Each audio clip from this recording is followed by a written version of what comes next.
My luggage consists of a toiletry bag. Kyrie consists of Louis luggage, all kind of Gucci luggage, you name it. Go Yard. He got every type of luggage you got. So I ain't have all that. But what I can say,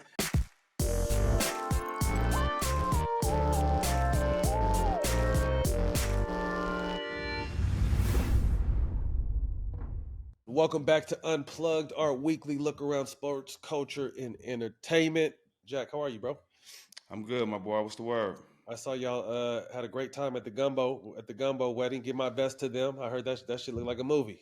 Yeah, shout out to Luca and Lex. It was a beautiful wedding, the most extravagant wedding I've been to, man. I mean, That's dope. they had food trucks with chopped cheese.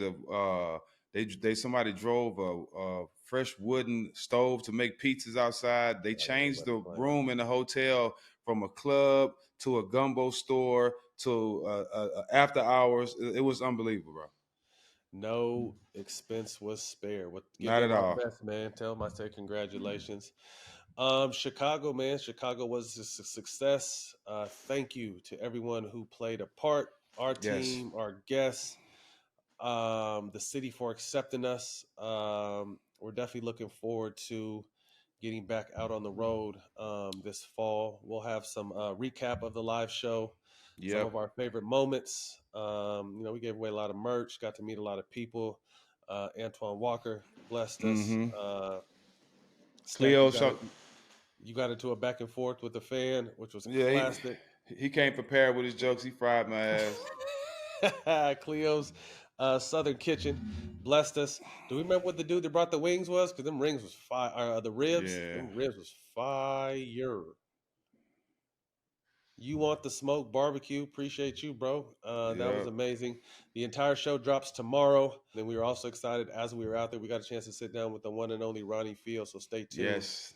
for that episode. All right, as you guys know, we designed the All the Smoke fours for friends and family. We definitely want to bless, our loyal supporters. So for a chance to win a pair of shoes in your size, all you have to do is subscribe to our new newsletter. Link is in the description. Stay tuned for exclusive content you can't get anywhere else. So basically, we have a newsletter, All the Smoke newsletter. It's going great. Thank you to our partners for that. We want to continue to blow that up, and that'll be exclusive information, what we have going on, what's cooking, what's ahead, all that good stuff. So make sure you stay locked in. You go to allthesmoke.beehive.com. Link will be in the bio. It'll probably be on the bottom of this shit too, so you can see it. So make sure you subscribe to our newsletter. I think that's pretty dope. And then the Neos, Jack, we officially launched. How have you been enjoying it? I mean, you told us at the beginning we started doing this. This is your lane. You know how to promote this shit. You know how to sell this shit. Right now, go to drinkaneos.com for free shipping for all orders right now. So talk to us about this alcohol that we have, Jack. And I know you've been very integral in this and feel like this is your lane right here. Yeah, this is something special, man. I think the mezcal game is a lot of people are getting in the mezcal game, but I think we were blessed to be able to partner with some great people. Shout out to all our family in Oaxaca, if I'm pronouncing that right. Oaxaca, excuse me,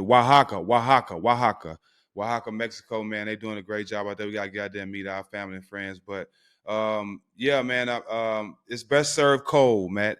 As a lot of things like revenge is best served cold. And the thing about it, Matt, I took it to Luca and Lex's wedding, and we did his first toast with all his groomsmen and guys with the Anillo. So I showed the video, and everybody loved it.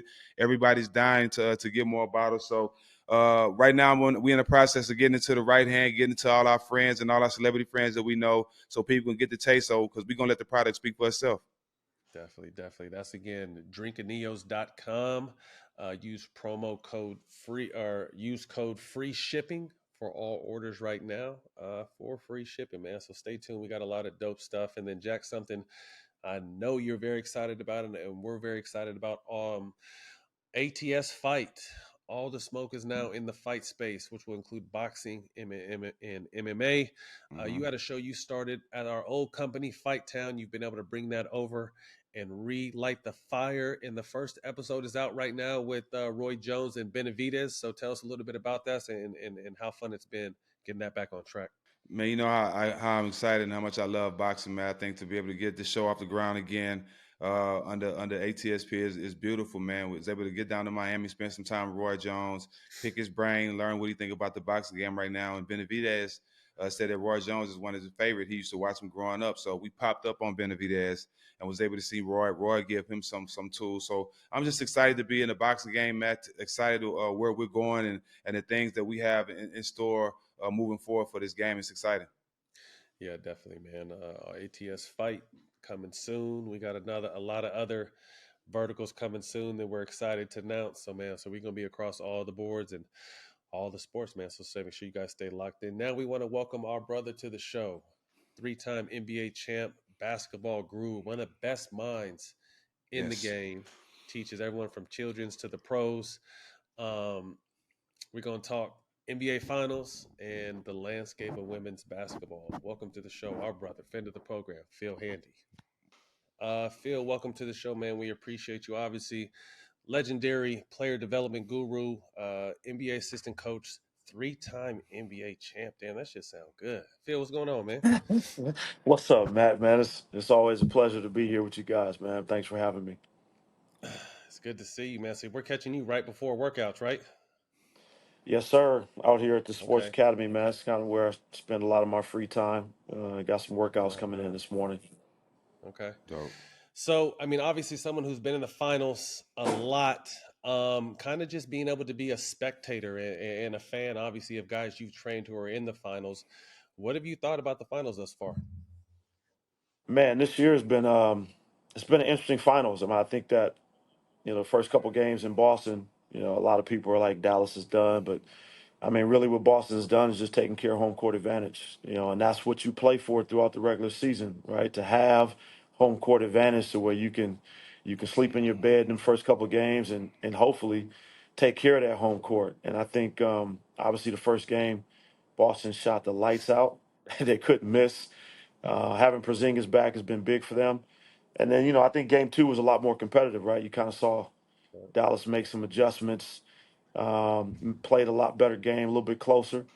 And I just think that once they get their whole team on track, game three tonight, man, you might see a different story. Hopefully, Boston understands that now the series is going to begin. Right, they've taken care of business at Yeah, home, but you get on the road. Now you got to win that. You got to win that first game on the road yeah. to where you actually make it to where you kind of put yourself in a position of being in the power seat. So Dallas has got to come with it tonight, man. Yeah, no, I definitely agree. Obviously, there's a saying in the NBA that it doesn't start till someone wins on the opposing team's court. So Boston has a chance to do that. I'm gonna throw some numbers out right now because to me they're pretty staggering on both sides. Obviously Luke is doing what he's doing: 31, 10, and 6, 50% from the field, 38 from three. My surprise right now is kind of, I think, and everyone's surprise has been Kyrie. Only 14 points a game, shooting 35% from the field. PJ Washington and Derek Jones, who've been instrumental throughout this run to the finals, 2 for 13 from the three. Lively, his numbers are down in 20 minutes. Team overall is shooting 24% from the three. So, Dallas is in this 0-2 hole as we speak. But then on the flip side, Boston, those five, Porzingis, I mean, it looks like he missed no time: 16, 5, and 2 with 2.5 blocks per game, 60% from the field. Tatum's been struggling: 31% from the field, 28 from three, but also leading the finals in assists. So he's still finding ways to be effective on the court. And I think the unsung hero, I think this guy's entire career, but obviously everyone knows how important, how talented he is. Jrue Holiday right now, front runner. It's early, but front runner for Finals MVP, averaging 19 and 10 and 4 on 65 from the field and 44 from the 3-point line and guarding Luka and Kyrie. Jack, what has jumped out to you so far in these first two games from either side of the floor? Hmm. Well, I mean, we talk about all the time about the shots that Dallas was making in the Western Conference Finals. Well, I understand that those shots are different in the finals. The level, the every possession counts. Everybody that can make shots in the Western Conference Finals might not be able to make them in the finals Mm, because just because of what the game means and everything that's on the line. But you got to give Boston credit with their defense, right? I think we talk about all the time about taking loving guys that take pride in defense. Where Jrue Holiday has been that guy from day one. He's been that on every team. He's been a guy that takes pride on playing the defense. And he understands you can't stop Kyrie, but you can make it difficult. And what Jrue is doing, he's taking away the things that we know Kyrie loves to do best, the direction he likes to go all the time. Jrue just ain't stopping him. He's just making it difficult for him because you can't stop a guy like Kyrie. But Jrue is doing the best job you possibly could do. Um, uh, Dallas guys, they're getting those same open shots they was getting in the Western Conference Finals, Matt. They're just not making them. Down, They're just not knocking them down. So if, like Phil said, if they can go home tonight and do something different, which is going to be hard to see. I mean, it's always good sleeping in your own bed, waking up shooting on your own rims. It always feels better. But whether the level of the game and what's on the line right now, you can't change that. So some people barbecue a mildew in these moments, and it's the perfect time to see who's going to barbecue a mildew game 3. Well, I mean, I think obviously too, role players historically their numbers are better at home, and you will say obviously Dallas is led by Kyrie and Luka, but their role players have been tremendous. You know what I mean? So they're a little off rhythm right now, off focus. So I think possibly getting back on rhythm at home is going to be beneficial. I don't know if either of you two saw it, but I saw a clip yesterday, and obviously it's a little older, but Jrue Holiday in the summertime. And they showed about 6 or 7 clips of him just guarding people one-on-one, completely locking them down. Phil, for 2 questions. One, have you had a chance to work with Jrue? And they looked like it was up at Sports Academy. Have you seen or worked with other players that really in the offseason train their defensive game as well as their offensive game? I mean, you don't see a lot of guys will play one-on-one in the offseason, Matt. So look, I've seen Jrue here every summer at some Yep. point, where he gets in the gym, he works on his game. But not only is he working on the game, at some point in the summer, man, you saw those clips. He likes to play a lot of one-on-one, to where he can, again, continue to improve his game on both sides of the ball. Look, you think about when we were growing up as kids, right? All we did was what? Play one-on-one. Yep. That's all we did growing up. You played a lot of one-on-one against your friends, against your brother, whoever it was. So that put you in a position where not only were you working on your offensive game, but you had to learn how to guard people.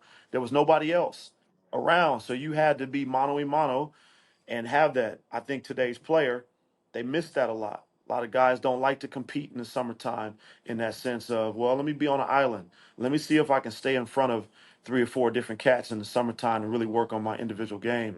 And that's what you see from Jrue. Drew's old school, man. I'm happy. I'm happy for this kid.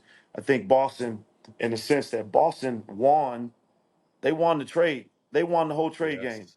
With that Absolutely. trade with Jrue, I said it last year. I was like, oh man, this is made for TV. If Jrue and the Boston Celtics play the Milwaukee Bucks in the Eastern Conference Finals, it's too good. But I'm happy for that kid, man. What you see from him, like Stak said, like Kyrie is probably, we've all had the argument, arguably the most skilled player to ever play. Can you stop him? No, but you can certainly make it hard for him and make it difficult for him to make the shots that he likes to make. And that's what you've seen from game 1 and 2 from Jrue, in terms of just, let me make it difficult for this dude, man. Let me limit his ability to get to his spot. Can I make him take a shot 1 or 2 feet further away from the paint than he normally gets to? And you see a guy that's really locked in. But Drew's always been like that, though, Yes. right? Right. You follow Exactly. his career, man. Jrue has always been a dude that's been both sides of the ball. So you want to talk about two-way players? He's the best Yeah. two-way player in Yeah. the league. Like Right. being Jack, we've able been to saying that guard, shit. Yeah. Go ahead. My bad, Phil. being able to play. And look, people forget about his scoring because he's on Boston. Man, Drew's Yep. a bucket.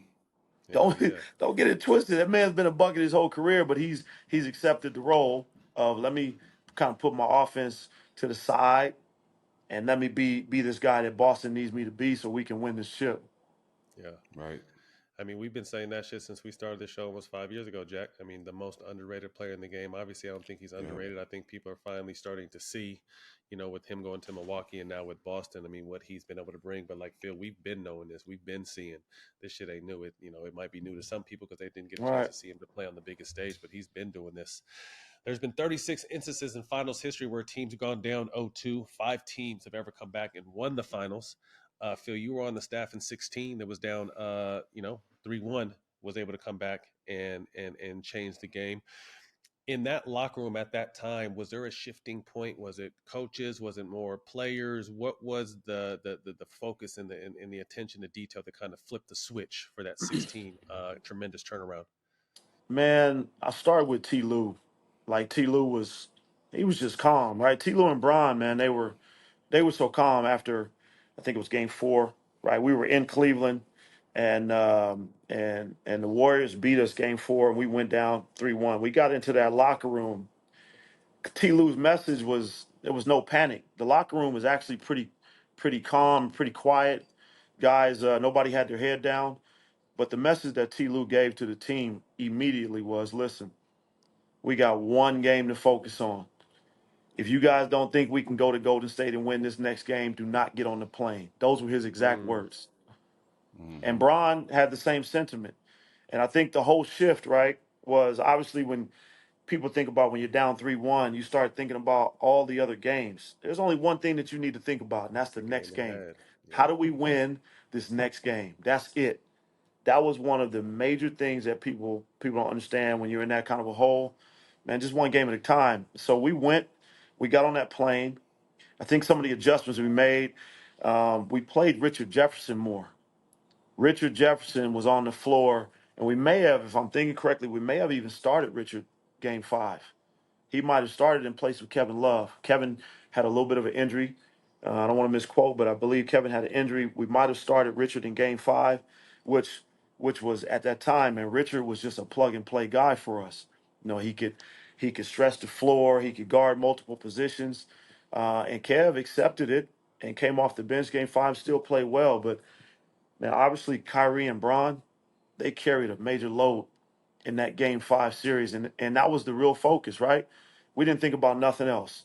We have to win Game 5, and that just kind of carried us the rest of that series.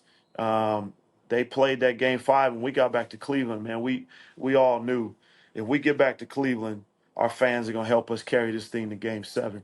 And it was, man, Cleveland was rocking. That place was nuts. And the biggest thing was just the mindset, right? Mindset. Have some belief.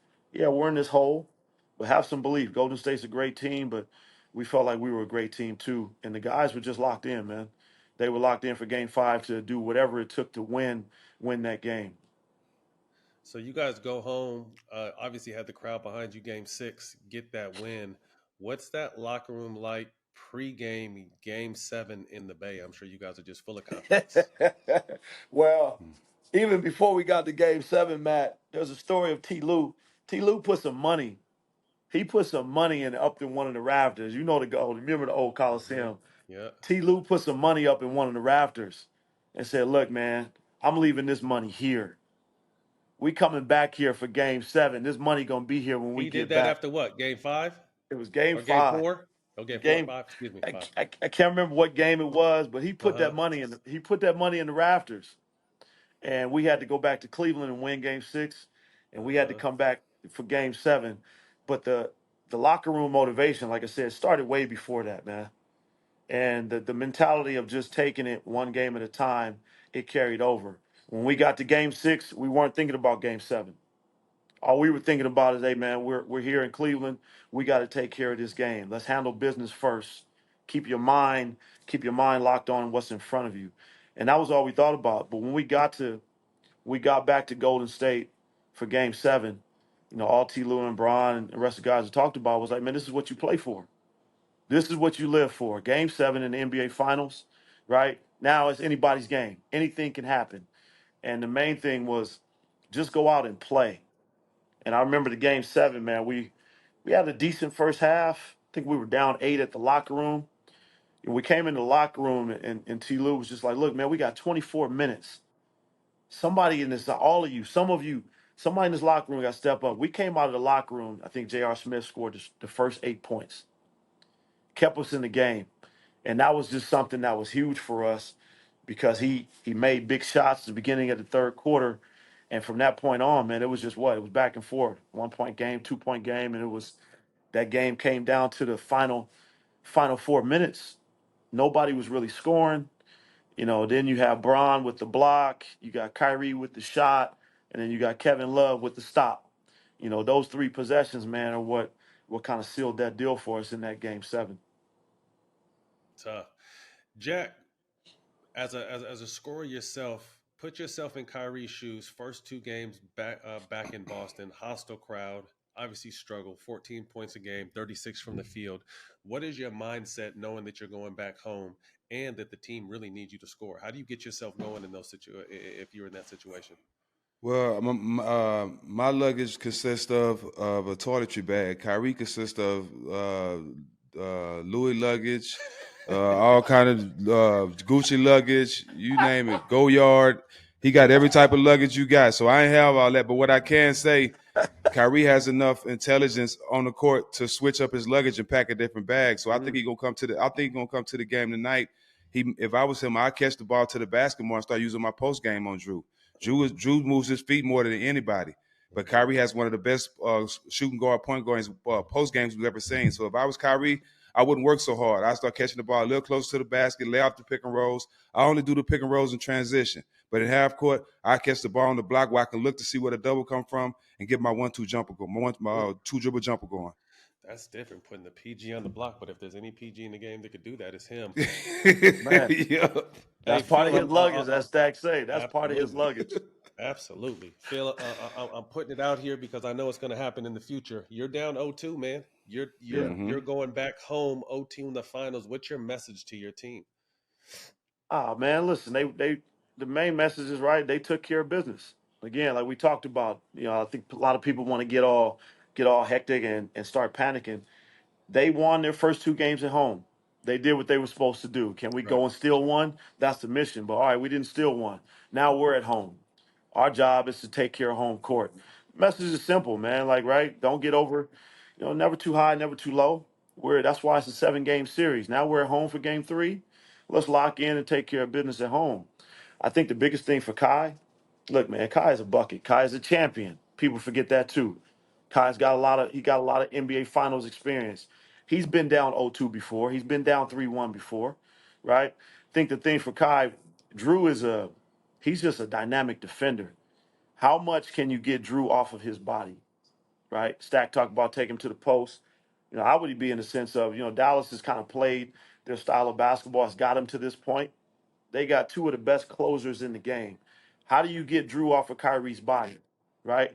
I want to bring some of these other guys into the matchup. Let me put a lesser defender. Can I come set some screens? Let me make them switch. Make some of these other guys have to guard Kyrie that don't guard the way Jrue do. So that gives him the ability to, like Stack said, not to have to work so hard against an elite defender. But let me take one of these other guys. He might be a good defender, but he's not Jrue Holiday, right? So how can I bring some of these other guys that don't defend as well into the action to where now I can give Kyrie some freedom? How can I set some off-ball screens for him to allow him to run freely without the ball and catch the ball with a live dribble? I think there's all kind of different things that Dallas can do that's inside their system that you can get Jrue off of his body that will allow him to kind of free up and play against lesser defenders a little bit more. We have a different series. This is just in. Jack, go ahead and break the news, bro. We have a different series. Celtics Kristaps Porzingis suffered a torn medial. I can't even say that word. What that is? Pronounce that word. Retinoculum. I don't know what the shit that is. Allowing dislocation of the posterior tibialis tendon, whatever that is. It ain't good for Oh Boston man. because they needed that. Yeah, Oh you man. butchered the shit. So look at Ooh. blow that up. So that's down. I mean, that started with the calf. Then I'm guessing. The But look, Matt, posterior Stack, tibialis tendon. Ooh. both of y'all been in the The muscle at finals, the right? back of your You calf. got finals Yeah, experience. the Yeah. muscle at the back of your calf. Damn. I was hurt in the Injuries, finals.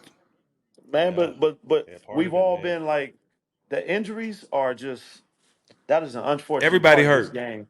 Look, man, I've been on both sides of it. I've been on the winning Yes, side you where have. guys have been injured, and I've been on the losing side where guys have been injured. And that part right there, Yeah. ooh, that's a game changer. That's a that's a game changer. I Yeah. mean, Porzingis I stepped. mean, Man, this that's it. is Woo. this is obviously unfortunate because, and Jack, we talked about this coming in. These calves are tricky. This similar to what KD tried to push through, in that Toronto shit, and unfortunately tore his Achilles.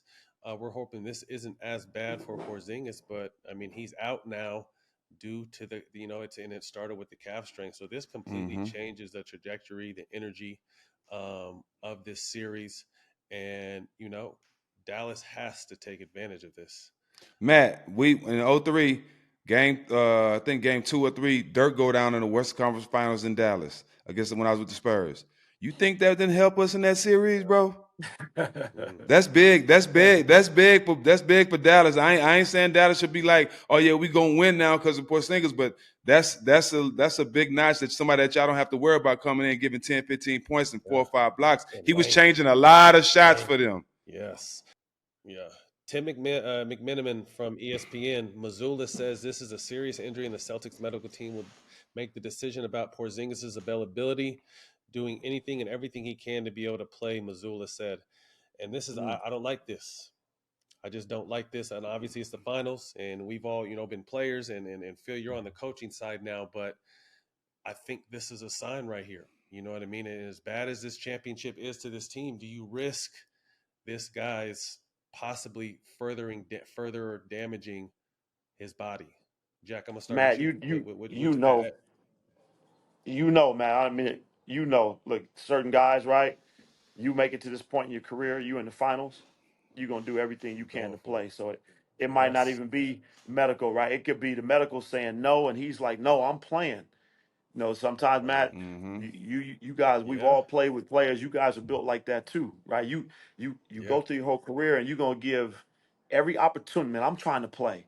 I'm gonna try to play. Mm-hmm. You never know if you're Oh, gonna get back. So it's a combination.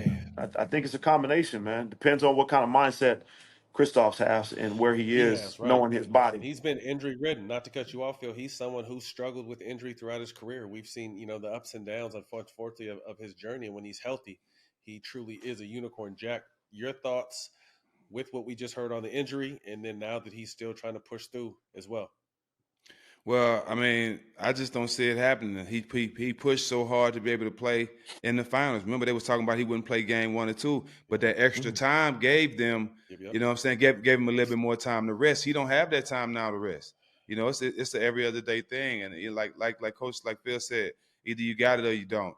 Everybody's hurt it this season. Obviously, it's unfortunate because his injury is way more serious. Yeah. But at this point of the season, bro, I think if you can't actually give your team a good effort out there where you helping the team and not hurting them, Yeah. you playing. But if it's a possibility that you can hurt yourself going to next season and hurt the team, it's a no brainer. Just sit out. Yeah. That's just God being there too. I mean, this completely changes. If he's out, this changes the trajectory of Well, of, you know of, what though, of, of Matt? of this finals. If he's out, look, Dallas can't relax. Like again, No, I've been not in at all. At that. all. Like when I was in Toronto, look, all of those guys got hurt. KD got hurt, Clay got hurt, and the only thing I kept saying, we still have to win these games. Finish. We still Yeah. got to Finish. play, right? There is no Finish. right. Those dudes are hurt. We still got to go win the Right. games, and Yep. so that's the You're mindset right. that Dallas has to be in. Like, all right, Mm-hmm. they one man down, who's been a big part. They still got to go do their part. Yeah, Yeah. absolutely. It's a wounded dog. Transitioning. Our girl, Juju. You've had her in the lab. I got a chance to see her play for the first time live this season at SC. And when I tell you, first of all, 19 for 19 from the, or 18 for 18 from the free throw line, the way she got it to her shit feel and got to her spots and would pull and use the glass in the mid range and fade off the double out of the, it was scary to think that she's really only, I think she's only 18 or 19, like she's a young freshman. But her game is very grown. So as you guys, you get the opportunity to work with her. Have you worked with her in the past first, and what kind of stuff do you guys work on when you guys are in there together? Man, I've been working with Juju since she was I think freshman in high school. Oh We go shit, back okay, so years. Wow. it make a lot of We go sense back. then, Phil. We go back some time, man. I've known Juju for some years, and we've had a chance to build a great relationship. She's a killer, bro. She is a Straight up. straight up killer. But the thing I love about her is one, her parents. Bobby and Shirley, her parents are phenomenal. They've done a great Yep. job of just raising her. Her dad has done a great job of like working with her on shooting and just kind of giving her a fundamental base. And then her humility. Like people talk about her basketball game. If you ever around Juju off the court, man, her humility is unreal. Like the kind of person she is. So that carries over into her approach to the Yes. game. Like her attitude that would come to the game, she's trying to learn, man. She wants to be great. She wants to understand the nuances of, man, how do I be great? How do I beat double teams? You know, teams are trying to force me on. How do I get better at this? What does my base look like in the post? Like she asks so many questions to make sure that she's like really trying to get her game right. And then I just love the fact that for her, man, her star just took off, but she's still the same kid that she was, back in the Mm-hmm. ninth grade. Like, so for me, just all of those intangibles, we talk about what we see on the court. She's just a good human being that's Yeah. super talented at basketball. And I just think, man, she's still scratching the surface. Man. She still has so much She's more. still a It's, she's still a bro, baby, but her bro, game is when I watch her, like right now, look, she's super skilled. She can play. But when she starts to think the game, it's and over. understand the game from a more IQ point, then they're really gonna be in trouble. Hmm. That's when Yeah. it's really gonna be scary for the next level because she's just now entering into that realm of really starting to understand the nuances of the game. How do I read defenses? All of that stuff. Oh yeah, it's gonna be a beautiful thing to continue to see her grow, and obviously wish her the best. What's your observation right now of the women's game, the media? I mean, I'm someone who says, as you ask for growth and you get growth, you can't pick and choose what parts come with it because there's been a lot of bullshit and dumb things said, and a lot of had people just had a lot of just dumb, like, come on, it's like, what are you talking about moments? But overall, feel someone you've trained, men and women, some of the best in the world. Obviously, there's a lot of talk right now about Caitlin not making the Olympic team. So I want to open up the floor to both you guys. But before I do, you think back to the men's game, and there's been times with the Dream Team where they put Leitner on, and I remember early on they were putting AD on those teams when he wasn't necessarily ready. So you look at it from that point of view. But at the same time, when I look at that 12-woman roster, for that team. Currently, there's not a person that that Caitlin is technically okay. Yeah, Caitlin, better you can't say that. They got some dogs, and there was still some real snubs. I forgot the girl's name, but she's the second leading scorer in the league. She was, someone that possibly could have been on that team. So, what are your guys' thoughts on just the energy around the game, and particularly this Olympic team selection? Um, Look, man, I'm heavily engrossed in the women's game, Matt. Just on the high school level and the pro level. I've worked with Jewel Lloyd for years, so I've had a chance to really see the women's game up close. Look, man, I think the first thing that people make a mistake is they don't look at these women as athletes. That's first and foremost. Stop talking about women's basketball. They are athletes. Like these women are hoopers. They go and hoop, they go and train, they go and prepare themselves just like we do, right? Just like you guys did. So understanding that they're athletes first. The growth of the game, the women's game is about to be on a massive explosion. And Caitlin, the kid Angel Reese, that whole college program, some of them ladies that just came in, they play a major role in just the growth of the game. The Don Staley's of the world, what's going on down in college basketball is helping the women's game grow exponentially. So the whole thing that you see with Caitlin, man, she's got a fan base. She got a real fan base that is coming from Indiana, but now it's worldwide.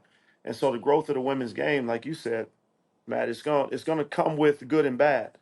But when they're talking about you, that's what you want. Now the women's game is getting major attention on every news outlet. You want some of it to calm down, some of this Yeah, chatter, some yeah, of the things that are happening. I think those yeah, things will go away. yeah, But the focus is that these women can hoop. They are hoopers. The game is growing, the game is changing. Now you see a lot more women trying to dunk. Where is that going to lead to in other parts of the game? But just can we treat them like athletes yeah, first and foremost? And then the whole thing with Caitlin, Caitlin's time is coming. She knows yeah, it. What I love about her attitude is that she like, yo, man, I'm gonna keep working. I'm gonna keep doing what I'm doing. I love the game. She loves to compete. Y'all want to take cheap shots at me, whatever. It's part of the game. I'm gonna keep hooping. I just love her attitude in the space that she understands that there's a competitive spirit to the game, and she gonna keep competing and trying to get better. So if it's not this Olympics, it's certainly the next one. She'll Yep, be there. absolutely. Jack, your thoughts? Obviously, we've discussed the women's game a lot, but what are your thoughts on the I don't know if you want to call it outrage. I don't know if you want to call it outrage, but Caitlin not making this Olympic team. It's a part of the game, man. She ain't the first to go through it. Ain't gonna be the last. Right. You know what I'm saying? Like that's just what I think about it, bro. Everybody knows she's great. Everybody knows what she's doing for the game, which is tremendous. She's definitely one of a kind. But at the same time, when things don't go her way, one time we can't make it seem like it's the end of the world. She's been treated unfair when so many players has been treated unfair a number of times. So it's just one incident, like Coach said, just like you said, she'll be on that team a number of times. But I don't think it's just a big deal. I mean, those girls that's on that team deserve to be on that team. They've been carrying the WNBA for years, Right. and they also have experience on this team. So kudos to everybody that made it, and Caitlin, she'll get her time. No, I think you said it perfect, Phil. I mean, she knows her day is coming. You know what I mean? So I think that's important as the media tries to pick and choose and spin and throw shit out there. My one thing, and I love how you said, I wish it would calm down. Let's just focus on the actual game. You know what I mean? The Right. highlights Right. Asia's numbers. and what Asia did. What I think she tied or broke Diana Taurasi, if I'm not mistaken, 13 straight 20-point games. What she's been able to do. But my whole thing with this is, whether people want to give the credit, whoever wants to get the credit, go from Don Staley to this newer class, just allow that shit to be the vehicle to put eyes on what this game really is. You know what I mean? Let's Mm-hmm. forget who brought it. Let's just remember. Now we're seeing what it is, and Right. continue to grow that. And with that, leads to my next question: where do you guys see this league in the next 10 years? I know they got a big collecting and bargaining agreement coming up either this summer or the next summer. I'm not positive, but I know that's going to change with I heard there's a big sponsor coming on board and new TV money. Where do you guys see this game at in the next 10 years? Well, Phil, I'll just say this. I see the game, Phil and Matt. Y'all tell me if I'm wrong for saying this, but in 10 years from now, I want to see the game, the WNBA, being controlled, ran, and run by women. I want them to have their own game. We've had our own game for so long, and we made it so hard for women to be a part of our game in so many different aspects. You see, we just getting women CEOs to run teams and stuff like that. Let them have their own league. Let them referee. Let them coach. Let them do everything and have their own league. Yeah, they can get assistance from guys because we know a lot about basketball as well. But I think for the most part, I think it should be a women-driven, women-made league, and I think they deserve that. That's dope. Phil?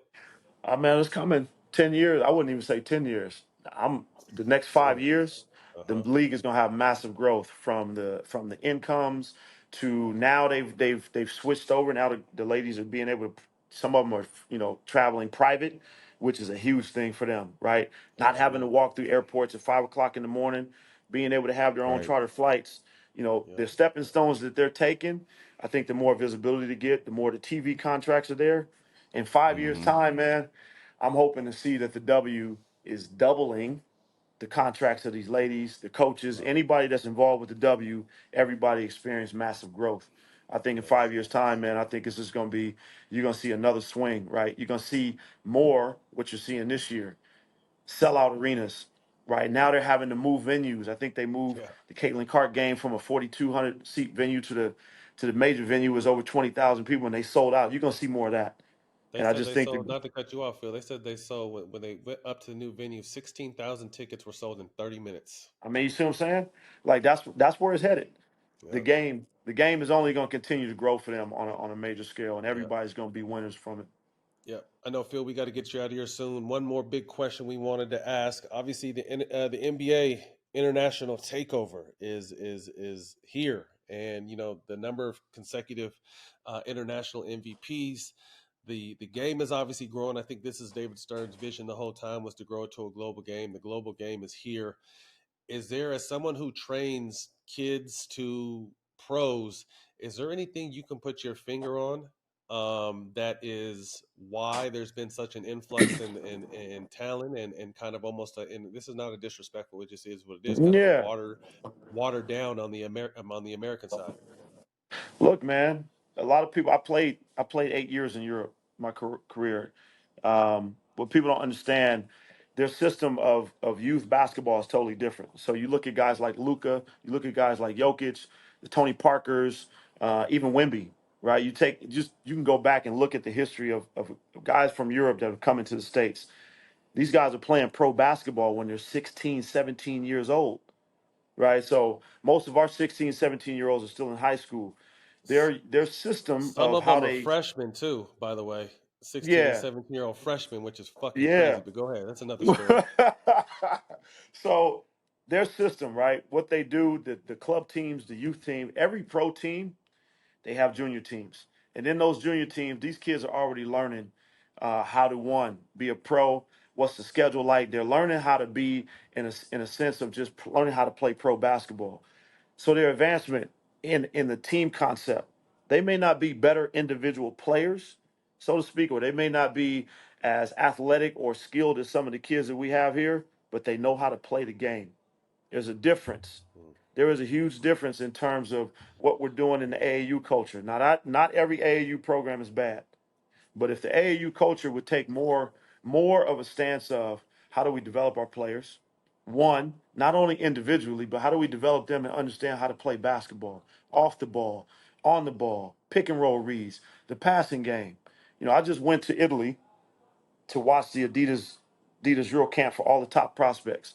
You could tell the difference between the European teams. The young European, that ball was popping, mm, popping. The ball did not move. We had the young American teams, very talented, but their style of play was different. Everything was, let me break my one man on down. one. Can I Yeah. create on my own? There is a time and a place for that. You got to have it, but understanding just how to play the game. So this is why you see a lot of European kids when they come into the league.